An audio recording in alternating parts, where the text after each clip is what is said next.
तो दोस्तों मैं फिर हाजिर हूँ एक नई कहानी लेकर। जानवरों की दोस्ती। एक घना और हरा भरा जंगल था जिसकी हरियाली और खुशहाली के चर्चे दूर दूर तक फैले हुए थे। इस जंगल में विभिन्न प्रकार के जानवर रहते थे। इन जानवरों में से चार विशेष दोस्त थे। बेटी बंटी खरगोश, चिंटू कछुआ, गोलू हाथी और पिंकी चिड़िया। ये चारों आपस में बहुत अच्छे दोस्त थे और एक दूसरे की मदद करने के लिए हमेशा तैयार रहते थे।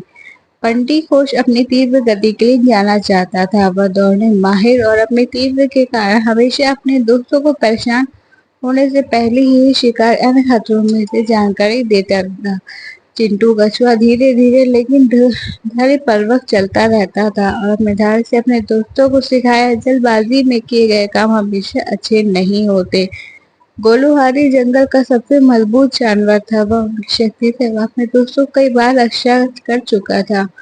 पिंकी चिड़िया आसमान बहुत तेज उड़ान भरती थी और अपनी चपलता से जंगल की ऊंचाइयों में हर कोने की निगरानी करती थी, जिससे वह अपने दोस्तों को आगे आने वाली समस्या के बारे में सचेत कर देती थी। एक दिन जंगल में एक बड़ा और भयानक शेर आया।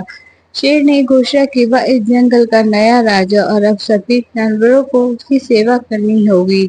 जंगल में हड़कंप मच गया और सभी जानवर डर गए। हर कोई सोच रहा था अब क्या होगा। इस संकट के समय बंटी, चिंटू, गोलू और पिंकी ने मिलकर एक योजना बनाई। बंटी ने कहा, मैं शेर का ध्यान भटकाऊंगा और उसे जंगल के उस हिस्से में ले जाऊंगा जहाँ एक बड़ा गड्ढा है। जब शेर वहां पहुंचेगा तो चिंटू उसे गड्ढे में गिराने की कोशिश करेगा।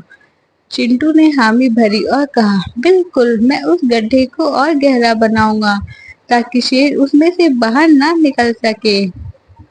गोलू ने गर्व से कहा, मैं अपने मजबूत शरीर को गड्ढे में डाल दूंगा और ऊपर एक बड़ा पत्थर रख दूंगा ताकि वह बाहर आ ना सके। पिंकी ने सुझाया, मैं आकाश से निगरानी करूंगी। अगर शेर किसी और दिशा में भागता है तो मैं तुम्हें संचित कर दूंगी।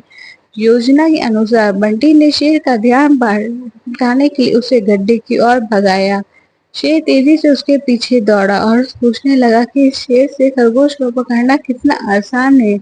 लेकिन बंटी बहुत ही चालाक था। उसने शेर को गड्ढे के पास लाकर तेजी से लपक कर एक तरफ हो गया। जैसे शेर उस गड्ढे के पास पहुंचा, चिंटू ने पहले से खोद कर तैयार किए हुए गड्ढे को ढक दिया और शेर उसमें गिर गया। शेर ने खुद को गड्ढे में पाया और बाहर निकलने का कोई रास्ता नहीं मिल पाया।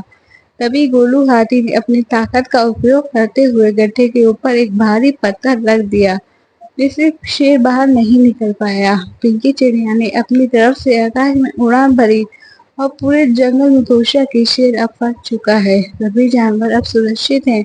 सभी जानवरों ने राहत की सांस ली और बंटी, चिंटू, गोलू और पिंकी के साथ बुद्धिमानी की प्रशंसा की। इन चार दोस्तों ने दिखा दिया सच्ची दोस्ती और समझ से किसी भी कठिनाई से पार किया जा सकता है।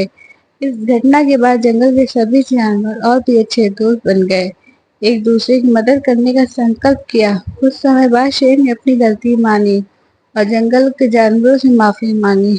उसने कहा, अब और किसी को नुकसान नहीं पहुंचाऊंगा और जंगल का हिस्सा बनकर सबके साथ मिलकर रहेगा। जानवरों ने शेर को एक मौका दिया और उसे गड्ढे से बाहर आने दिया। जल्द ही शेर ने अपने वादे निभाए और जंगल की शांति और खुशहाली लौट आई।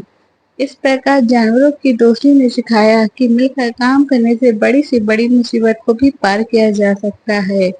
यह कहानी बच्चों को सिखाती है कि सच्ची मित्रता और सहयोग से भी चुनौती का सामना किया जा सकता है। सच्चे दोस्त वही होते हैं जो हर मुश्किल में साथ खड़े रहते हैं और सहयोगी से किसी भी कठिनाई को हल कर सकते हैं।